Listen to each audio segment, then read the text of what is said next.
My name is Joy. I'm an alcoholic, and I'm also an alumni of the Betty Ford Center. My relationship with alcohol started in high school. I would relate to that I was a normal drinker, a kid, wanting to drink at parties and experimenting.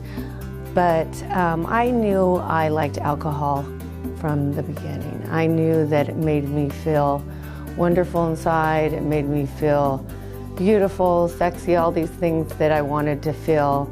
Through my 20s, had that relationship with alcohol that I thought was fun. I think by the time I was 30, and it was on my wedding day, and I was drinking a half a gallon of vodka, and I knew that this was my life, that there was a problem with alcohol, and I couldn't stop.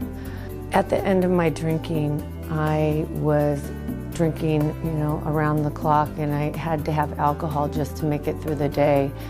I was physically addicted. My hands would shake, and I just needed a drink every hour to make it through. And I was at my salon at 10 o'clock on a Tuesday, and I looked in the mirror, and I just had this moment of clarity that I was killing myself with alcohol.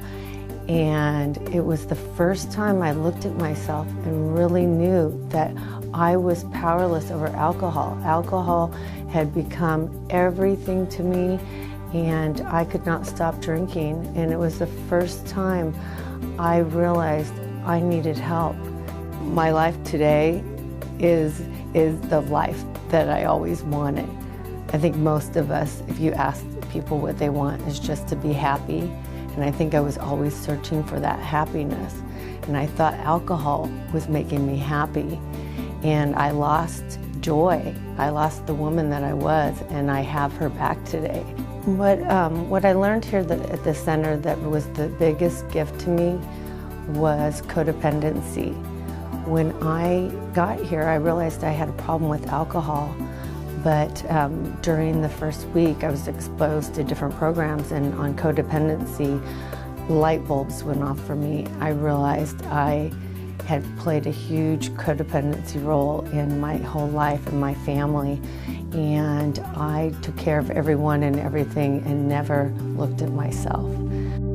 If you're watching this right now and you're feeling the shame and guilt I felt, I can tell you that today in recovery, I don't feel that shame and guilt. Once I went to the Betty Ford Center and learned about this disease and worked through my recovery, I know that I'm not alone. And today, I can talk about alcoholism and share with you that there is recovery, and we can recover together.